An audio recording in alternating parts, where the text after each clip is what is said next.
Hey, welcome to The Explainer. Today we're going to decode the secret language of price, and it all comes down to a concept called price elasticity. I mean, you've totally felt this in your own wallet, right? A $1 price hike on your daily coffee, that feels huge. It might make you rethink your whole morning routine.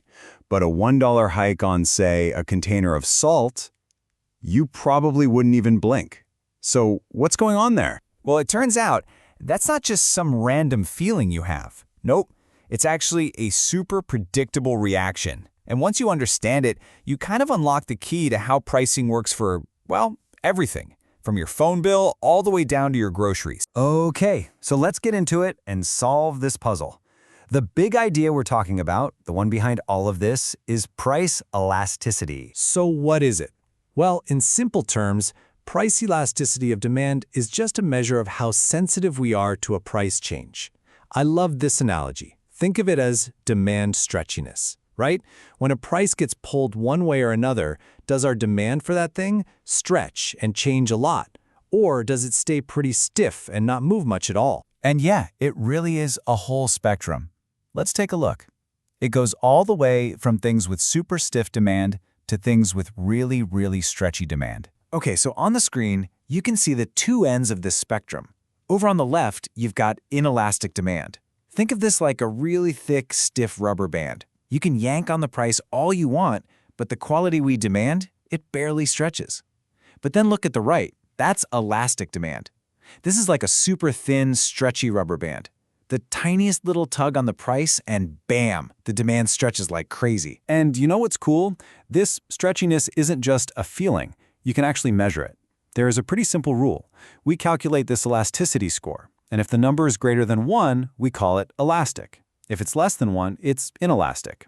That number, 1, is the magic dividing line between something being stretchy or stiff. Okay, so that's the what. But now for the why.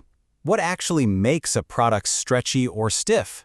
Well, it really just boils down to a handful of key factors. So economists have identified a bunch of factors that play a role. You can see the main ones listed right here. Now, they're all important in their own way, but for today, we're really going to zero in on the two biggest ones, the two that have the most dramatic impact on whether demand is stretchy or stiff. All right, factor number 1, and this is the big one, substitutes. It's simple, really. If a product has tons of other options, its demand is going to be super elastic. Just think about the cereal aisle. If your favorite brand jacks up the price, what do? You just shrug and grab a different box, right? No big deal. But then you have something like gasoline. In the short term, you don't really have another way to power your car. There are very few immediate substitutes, and that's what makes its demand so inelastic. Okay, the second huge factor is the degree of necessity. Basically, how badly do we need this thing?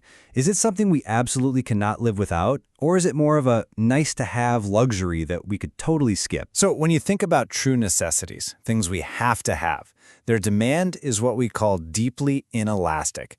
A life-saving medicine like insulin, or even just basic food staples. Honestly, the price could go up, and it would have very little effect on our decision to buy them. Why? Because we need them. End of story. But on the flip side, you've got luxury goods, and they're the complete opposite.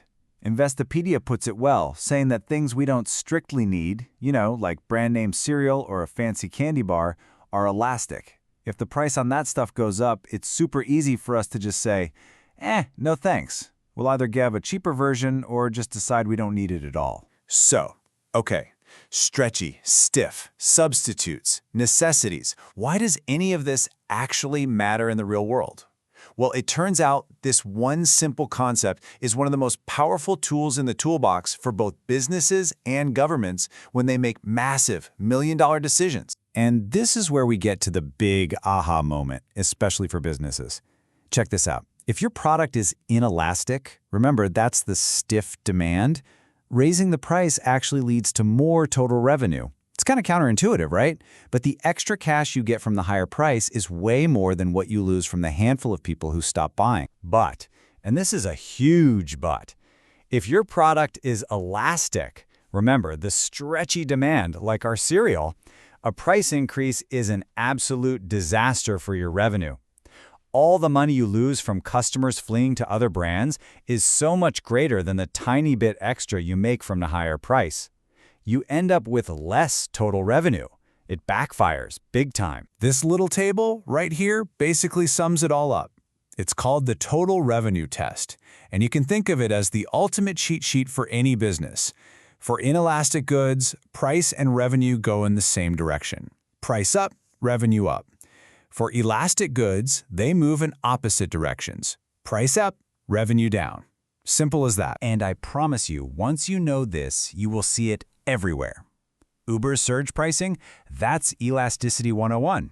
When demand for a ride shoots up and there are no other cars around, your demand becomes temporarily inelastic. So what do? They raise the price to maximize their revenue.